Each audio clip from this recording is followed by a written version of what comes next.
Alors, je suis la sœur d'Arla, donc j'ai 17 ans. Je fais partie de l'église Bon Dieu et je suis chantre. Je chante au sein du groupe de louanges et aussi dans la chorale des jeunes. Et comme vous avez pu le voir, je suis aussi animatrice du groupe presse, donc de l'église Bon Dieu. Bah, tu sais, dans la Bible, il y a écrit qu'il y a un temps pour toute chose. Donc, j'essaye de garder un équilibre. J'essaie de ne rien mettre de côté en fait, que ce soit l'église. Je sais que le service pour le Seigneur et ma relation surtout avec le Seigneur est très importante, mais d'un autre côté, le Seigneur a dit que celui qui néglige les siens est pire qu'un brigand, si je ne me trompe pas. Donc, j'essaie de garder vraiment un bon équilibre.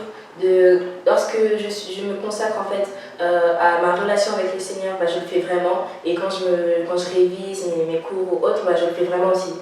Sœur Darla, comment es-tu venue en Christ? Peux-tu nous donner ton témoignage pour édifier les jeunes internautes qui nous regardent aujourd'hui? Bien sûr. Alors, ça va être un peu long, ça va être court, ça va. Il faut savoir, pour comprendre un peu l'histoire, que je suis née dans une famille qui était déjà chrétienne, c'est-à-dire que mon père est pasteur et que ma mère est servante depuis le bas âge. Donc je suis vraiment née dans cette atmosphère de prière, de célébration du Seigneur et surtout d'enseignement. La grâce que le Seigneur m'a faite, c'est d'avoir un père qui n'est pas forcément évangéliste ou autre, il est surtout enseignant. La grâce de mon père, c'est qu'il est enseignant et que du coup, dès le plus jeune âge, j'ai pu bénéficier d'enseignement avant de bénéficier de prédication et d'évangélisation. Donc ça m'a permis de comprendre qui est le Seigneur et de comprendre un peu les Écritures avant de les mettre en pratique. À la base, j'allais à l'église, mais je n'écoutais pas vraiment la parole, j'étais plus là pour mes amis ou autres. J'étais dans la maison du Seigneur, mais je ne connaissais pas le Seigneur. Et à un moment donné, le Seigneur a décidé qu'il était temps que je le connaisse. Pour cela, donc, il a fait en sorte que je puisse écouter la parole. Mais le jour où je l'ai vraiment rencontré, c'était durant une période de combat, où ma famille traversait des moments difficiles. Et donc j'étais un jour en train de pleurer dans ma chambre, j'étais dans un coin, je ne voulais pas déranger les autres, donc je pleurais un peu en silence. Et donc le seul réflexe que j'avais à ce moment-là, comme je ne pouvais pas appeler quelqu'un, un homme, une femme à l'aide, alors j'appelais Jésus. Sans but précis en fait, j'avais juste connaissance que lorsqu'on va mal, il faut appeler Jésus. Donc moi je pleurais, en même temps j'étais là, Jésus, Jésus, Jésus. Et à un moment, je vois dans mon esprit je sens dans mon esprit en fait que je ne suis pas seule. Et à cet instant-là, je vois comme une personne à côté de moi. Il faut savoir que ma chambre était très petite et que du coup, c'était vraiment à côté. Je sentais qu'il y avait quelqu'un et c'est comme si je voyais... je ne voyais pas forcément le visage de la personne, mais je voyais une robe blanche comme le lait en fait. Et étant donné que j'avais eu ces enseignements et écouté des témoignages sur qui est Jésus, les personnes qui l'ont vu ont vu à peu près la même chose que moi. Et donc j'ai tout de suite su en fait qu'il s'agissait de Jésus qui était là. Mais je continuais à l'appeler, parce que même s'il était là, en fait, je faisais pas forcément attention. Il était là, pas pour me... Il a rien dit en fait. Je sais qu'il me regardait avec une paix. Il n'y avait pas forcément de mots en mode soit consolé ou soit ceci, soit cela. C'était comme lorsqu'un ami pleure et que moi je suis à côté de lui, je sais qu'il n'a pas besoin forcément que je lui dise quelque chose, mais rien que ma présence le soutient en fait. Et là c'était vraiment cette situation-là. Et à partir de cet instant, j'ai commencé, dans mes prières en fait, c'est là que j'ai commencé à prier, que mes prières sont devenues une discussion en fait, plutôt que juste je vous salue Seigneur, le Seigneur il est là-bas et moi je reste ici. Là j'ai vraiment commencé à lui parler comme un ami et c'est vraiment là que je peux dire que ma marche avec le Seigneur a commencé. Après ça a été progressif et tout ça, mais ma marche elle a commencé à cet instant-là. D'accord. Ma sœur, j'aurais une autre question. À quel âge as-tu été baptisée? J'ai été baptisée lorsque j'avais 15 ans. 15 ans, oui. Donc ça fait 2 ans maintenant, bientôt 3. Alors ce qu'on va faire, j'aimerais qu'on prenne un passage de la Bible. J'avoue que j'ai quand même préparé quelques versets. J'aimerais qu'on aille dans le livre de Jérémie. Jérémie 1, donc, que j'ai préparé. À partir du verset 4, donc je vais commencer à lire. Je vais lire partie par partie pour qu'on puisse bien comprendre ce que je veux dire. Alors, à partir du verset 4, je lis au nom du Seigneur. Amen. La parole de l'Éternel m'a été adressée. Avant de te former dans le ventre de ta mère, je te connaissais. Et avant que tu naisses, je t'avais consacré. Je t'avais désigné prophète pour les nations. Alors, on peut voir à cet instant-là que la consacration, en fait, le service de Jérémie n'a pas commencé lorsqu'il avait 15 ans, 17 ans, 40 ans, ou même lorsqu'il avait 2 ans. On peut voir que le Seigneur l'avait établi, il nous dit qu'il l'a établi avant sa naissance, avant qu'il ne soit formé dans le ventre de sa mère. À partir de là, on ne peut pas considérer qu'il y a un âge minimum pour servir le Seigneur. Exactement. Lorsque vous pouvez voir, par exemple maintenant avec les réseaux sociaux qui nous aident, Internet et tout, on peut voir que dans certains pays, des enfants qui n'ont même pas 10 ans prêchent. Et ces enfants-là connaissent le Seigneur, d'autres chantent déjà. Et le service au Seigneur, c'est vraiment un don que tu fais. Juste, tu donnes ce que tu as, ce que tu aimes faire, tu dis, bah tiens, j'aime faire cela et je vais le faire pour Dieu. Mais il ne faut pas que vous vous dites qu'il y a un âge minimum pour servir le Seigneur. Alors, si je continue, il nous dit, j'ai répondu, ah Seigneur, Éternel, je ne sais pas parler car je suis trop jeune. L'Éternel m'a dit, ne prétends pas que tu es trop jeune, car tu iras trouver tous ceux vers qui je t'enverrai, et tu diras tout ce que je t'ordonnerai. N'aie pas peur d'eux, car je suis moi-même avec toi pour te délivrer, déclare l'Éternel. Amen. Amen. On peut voir que Jérémie lui-même, si vous connaissez un peu l'histoire de Jérémie, Jérémie était un prophète qui a fait de grandes choses, qui a vraiment édifié, qui a vraiment béni, mais qui a surtout averti le peuple de Dieu. Il a marché par l'obéissance durant, vous pouvez vraiment lire le livre de Jérémie, je vous le conseille. Il a marché dans l'obéissance et parfois il a annoncé des choses qui ont déplu aux hommes. Mais la première chose qu'il a fait, lorsque l'Éternel lui a dit, lui a annoncé qu'il a été établi, c'est qu'il a douté. Lui aussi s'est dit, mais Seigneur, je suis trop jeune. Et on ne nous dit pas quel âge il avait. Mais vu le langage qu'il emploie, vu les termes bibliques qu'il a marqués ici, il ne devait pas être non plus très grand, mais il ne devait pas être très jeune parce qu'il avait déjà un langage compréhensif et à peu près soutenu. Lui-même a douté, il a dit, mais Seigneur, je ne sais pas parler, t'as vu comment je suis jeune encore? J'ai rien vécu encore.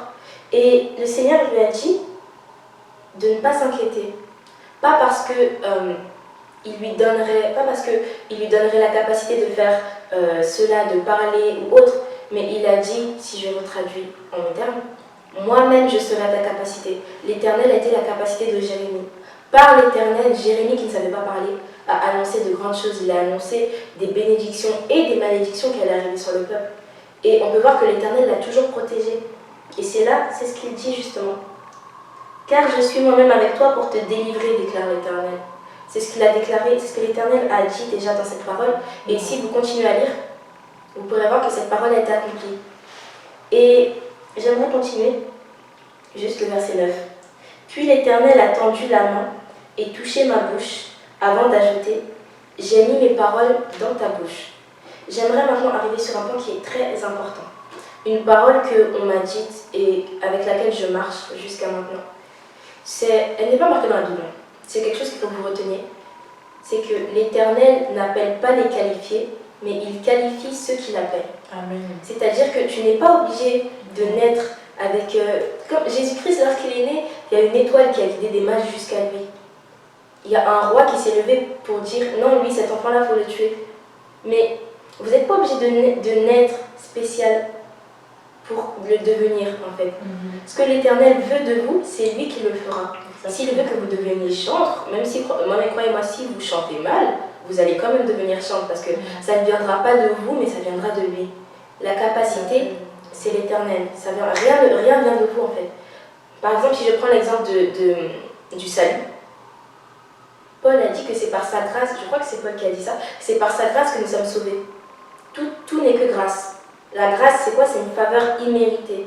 Que personne en vrai ne mérite d'être sauvé. Mais si on est sauvé, c'est pourquoi? C'est parce que l'Éternel veut que l'on soit sauvé. L'Éternel a décidé lui-même de nous sortir de l'enfer duquel nous devrions tous aller à la base pour nous ramener dans son royaume. Et cela sans qu'on le mérite. Si on peut faire toutes les bonnes actions du monde, mais on sera toujours imméritant. Pourquoi? Parce qu'à la base, on est péché. À partir du moment où Adam et Ève ont péché, nous tous qui sommes descendus d'Adam et Ève, nous sommes péchés. Et à partir de là, on ne peut plus mériter le royaume. Alors il a fallu que la grâce intervienne, que l'Éternel mette lui-même sa main pour nous sortir du trou duquel on était. La capacité, c'est réellement lui. Ne comptez plus sur vos capacités à vous, mais comptez sur ses capacités à lui.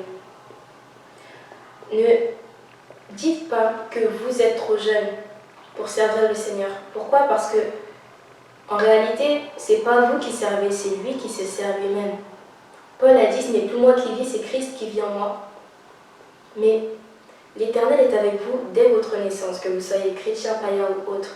Après, vous allez faire vos choix, mais à la base, l'Éternel est toujours avec vous.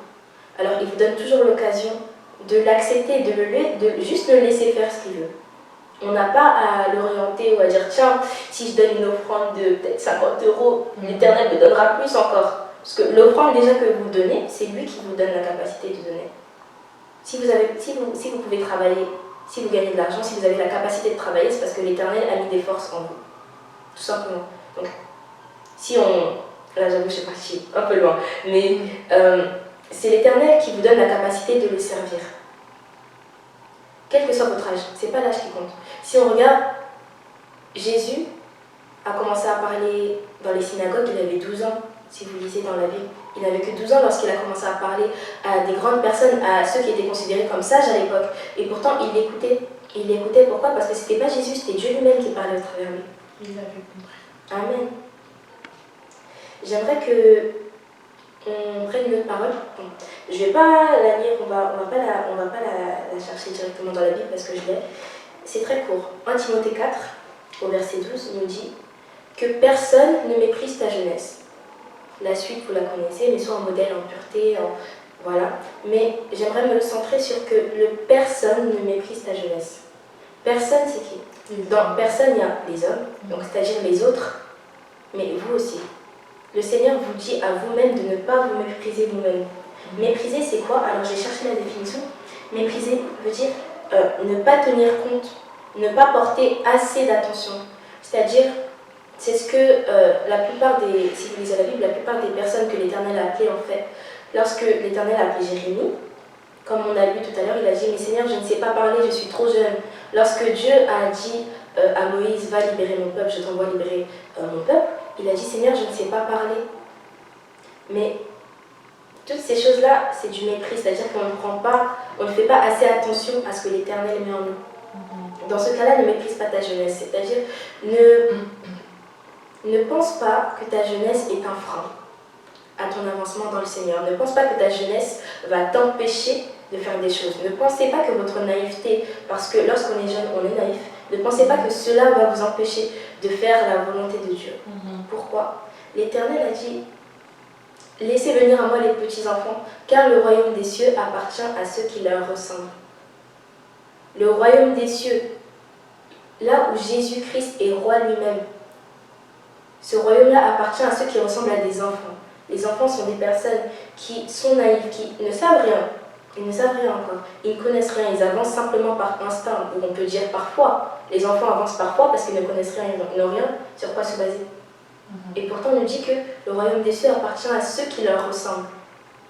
Et un jeune, la naïveté du jeune ressemble. Est-ce que ça ne ressemble pas à l'enfant? Ne mettez pas de barrière là où il n'y en a pas. Parce que là où sont vos faiblesses, c'est là que l'Éternel met sa force. Parce que là où s'arrête le pouvoir des hommes, c'est là où celui du Seigneur commence. Parce que Jérémie a dit, je ne sais pas parler, je suis trop jeune. L'Éternel a dit, ne t'inquiète pas, parce que cette partie-là, c'est pas toi qui vas t'en occuper, c'est moi qui prends le relais. Et l'Éternel est celui qui a toute la force. Donc là où a été la faiblesse de Jérémie, c'est à partir de là que l'Éternel a pu puiser sa force. Et on peut voir par la suite que ça a été la force de Jérémie. Ces paroles ont été très puissantes et c'est les paroles de Jérémie qui ont marqué le peuple. C'est les paroles de Jérémie qui ont marqué le peuple tant positivement que négativement. Je peux vous prendre un exemple concret. Il y a un adjectif, je ne sais pas si c'est un adjectif, mais il y a un mot courant qu'on utilise en France lorsqu'on dit par exemple « arrête tes jérémiades ». Les jérémiades, c'est lorsque l'on se plaint ou on se lamente. Pourquoi? Parce que Jérémie se lamentait beaucoup. Mais lorsqu'il se lamentait, ce n'était pas toujours négatif. il demandait l'aide au Seigneur. Parce que là où il parlait, mais qu'il ne sentait pas la présence du Seigneur, il se sentait mal et c'est comme s'il perdait sa force. Alors pour la récupérer, il allait voir le Seigneur. Seigneur, pourquoi ceci? Seigneur, fais cela. Seigneur, viens à moi. Je ne peux pas faire cela tout seul. Il redemandait la force du Seigneur pour accomplir ce que le Seigneur voulait qu'il accomplisse. C'est encore une fois là du coup que le Seigneur a pu agir. Et de là est sorti le terme Jérémiade que vous connaissez, pour dire que les paroles de Jérémie, là où était sa faiblesse, sont restées jusqu'aujourd'hui. Ça a été une force pour beaucoup. Alors si je veux continuer, parce que la question était les personnes qui s'estiment trop jeunes. Donc cette partie-là, je l'ai à peu près abordée. Mais l'autre partie de la question était les personnes qui pensent que consacrer son temps à Christ est ennuyeux. Alors j'aimerais que l'on enlève une idée mauvaise que nous on a en ce moment, que cette génération a beaucoup, et ce qui est vraiment regrettable parce que ça nous empêche en fait d'avancer, ça empêche beaucoup de personnes de s'épanouir en Christ, de devenir plus que des serviteurs mais des enfants de Dieu.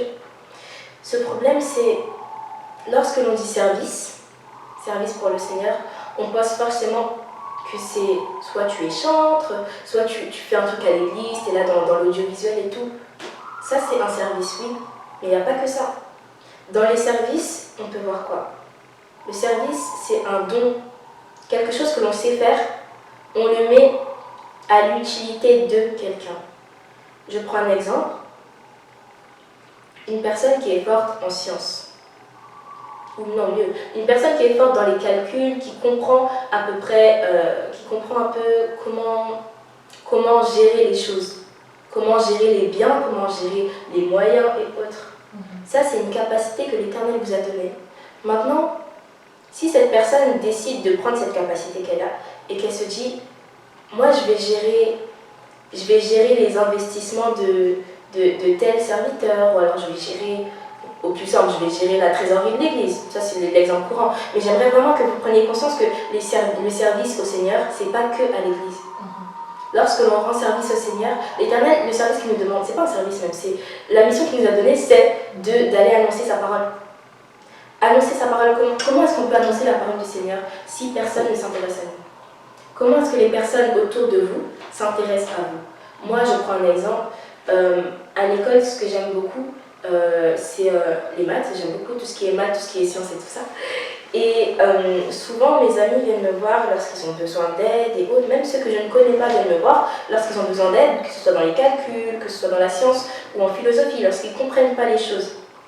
Maintenant, lorsqu'ils viennent me voir, je prie toujours pour que le Seigneur me donne les mots, afin que lorsque je leur parle, lorsque je leur explique, ce ne soit pas seulement juste expliquer que 2 plus 2 ça fait 4, en exemple, mais dire les choses de telle sorte qu'il y a toujours une parole du Seigneur qui rentre dedans lorsque je leur explique.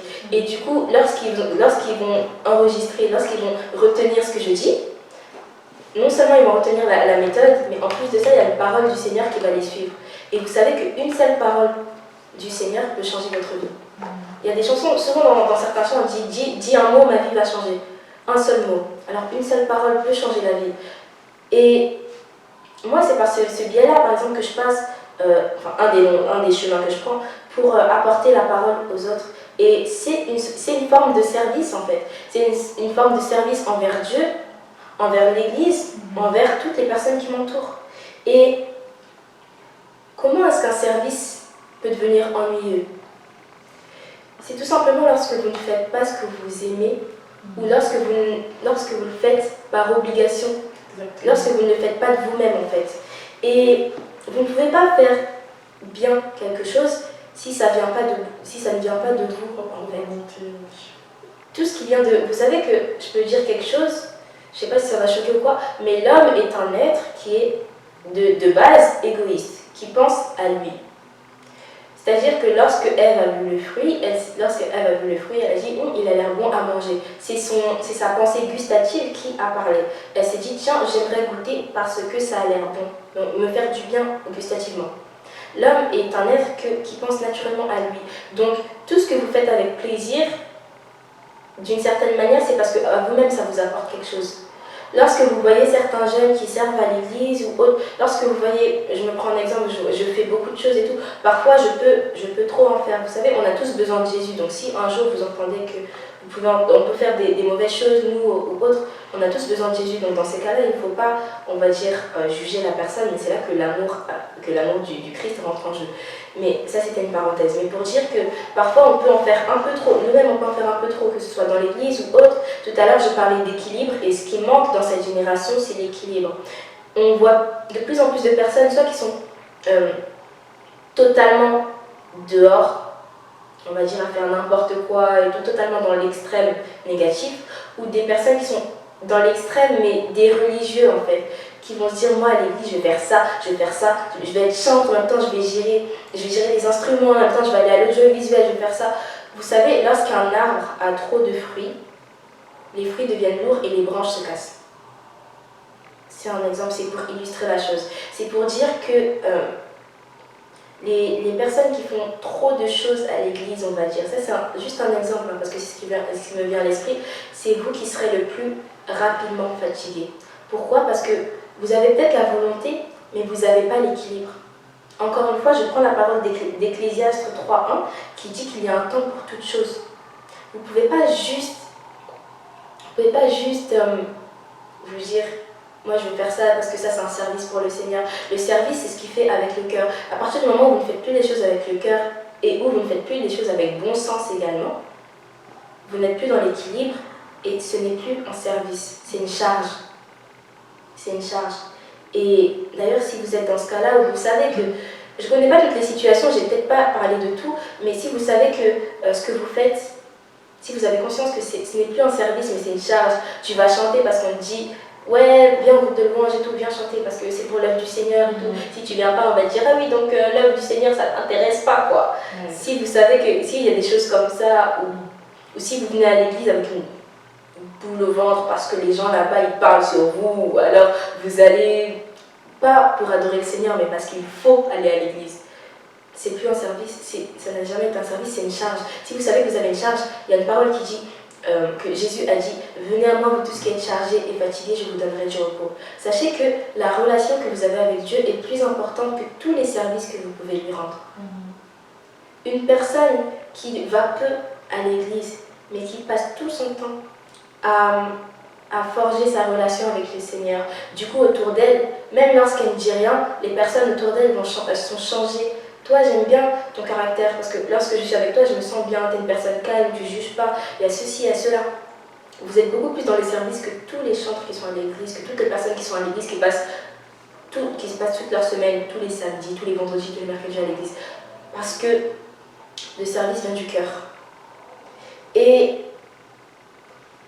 qu'est-ce que je peux dire encore? Lorsque vous pensez en fait que rendre un service, consacrer son temps en fait au Seigneur est ennuyeux, c'est tout simplement parce que vous ne le faites pas de votre volonté. Vous ne le faites pas parce que vous le voulez, mais vous le faites parce qu'il faut le faire. Et comment dire? Il y a plusieurs manières de consacrer son temps à Christ. Il n'y a pas que l'église, il n'y a pas que faire les choses visiblement, on va dire, pour le Seigneur. J'ai donné encore un exemple dans le livre de Daniel. Alors là, je n'ai pas le verset en tête, mais dans le livre de Daniel, l'Éternel a dit qu'il a donné la sagesse, l'intelligence, la capacité de traduire entre guillemets les songes et tout ça à Daniel, à Shadrach, à Meshach, à Abednego. Eux, on n'a pas entendu que ouais, à l'église, ils sont allés prophétiser, ils sont allés chanter, ils faisaient ceci, ils faisaient cela. Eux, le service qu'ils rendaient à Dieu, c'était par leur intelligence. Celui qui se rapproche le plus de ce que l'on peut voir actuellement, c'était Daniel, parce qu'il traduisait les songes, les visions, les choses comme ça. Mais si vous prenez Shadrach, Meshach, Abednego, on ne nous dit pas qu'eux, ils ont traduit des songes et autres. Eux, par leur intelligence, si on prend seulement l'effet de leur intelligence, lorsque les autres grandes personnes, on va dire, qui s'approchaient du roi, ont mangé pendant toute une semaine de la viande, tandis que eux ont dit non, nous, on va prendre seulement des légumes, des choses comme ça. C'était pas Il n'y a pas seulement le Saint-Esprit qui leur a dit, oui, vous savez, les légumes, c'est bon pour la santé, eux, ils vont tomber malades. Le Seigneur leur a donné la capacité de réfléchir et de voir les effets d'un plat et d'un autre. Le service peut venir par l'intelligence. Si vous avez des capacités, si vous savez que vous êtes bon dans tout ce qui est calcul, vous pouvez faire plein de choses en fait avec ça. Dans tous les cas, tout le monde tourne autour des maths en ce moment. Donc, vous pouvez prendre en charge tout ce qui est gérer l'argent et tout ça. Je prends un exemple. Vous savez que de plus en plus d'églises sont pauvres et que le seul moyen qu'ils ont de subvenir, de payer les loyers, de subvenir aux besoins de l'église, c'est les dons et les offrandes. Mais s'il y avait une seule personne dans ces églises-là qui a la connaissance de l'argent, qui sait gérer l'argent, qui sait que l'investissement vaut mieux que la consommation, ces églises-là, toutes celles qui ont des personnes comme ça dans leur paroisse, elles n'ont pas de soucis, on n'en entend pas parler. Mais pour ça, il faut l'intelligence. Ces personnes-là, justement, qui savent gérer l'argent, c'est comme ça qu'ils rendent un service à Dieu, parce qu'ils gèrent les finances de l'Église, qui permet d'accroître les activités, de faire des programmes où on peut aller donner des bibles aux gens, on peut aller leur donner de l'argent et tout. On peut faire beaucoup de choses. Tout ça par l'intelligence d'une seule personne. Pour conclure, j'aimerais juste rappeler un verset, 1 Corinthiens 10, 31, qui dit, si je résume, dans tout ce que vous faites, faites-le pour la gloire de Dieu. Si vous prenez plaisir à faire les choses, ça rendra gloire à Dieu. Si vous vous dites non, ce que je fais là, je ne le fais pas pour moi, je le fais pour le Seigneur, mais ce que je le fais pas par contrainte, mais je le fais parce que j'aime Dieu, vous rendez gloire à Dieu et du coup, l'ennui, ce ne sera même pas quelque chose qui va vous venir en tête. L'ennui, la contrainte, le fait que vous soyez bloqué dans une case, le chrétien est comme ça, le chrétien fait ça, ça ne vous viendra même pas en tête. Donc, le conseil que je peux donner, si vous faites les choses, vous pensez que donner son temps à Dieu c'est ennuyeux, alors apprenez simplement à aimer Dieu, apprenez simplement à le connaître et le reste suivra. Voilà, donc c'est tout ce que je voulais dire, gloire à Dieu. Gloire à Dieu, merci ma soeur. Si je peux rajouter quelques mots, moi je dirais à la jeunesse, ou plutôt aux jeunes, je dirais ne vous sous-estimez pas. Amen. Surtout ne vous sous-estimez pas dans l'œuvre de Dieu, car avec Dieu tout est possible. Il peut vous donner des capacités que vous ne pensez pas, il peut vous donner la capacité d'accomplir des choses que vous ne pensiez pas être capable d'accomplir. Donc ne vous sous-estimez pas, accrochez-vous à lui. Pour les jeunes aussi qui ont perdu espoir, accrochez-vous à lui et Dieu agit toujours au moment opportun. Amen. Ma sœur Darala, merci pour l'exhortation. Je te dis à bientôt. Que Dieu vous bénisse. Au revoir. Au revoir.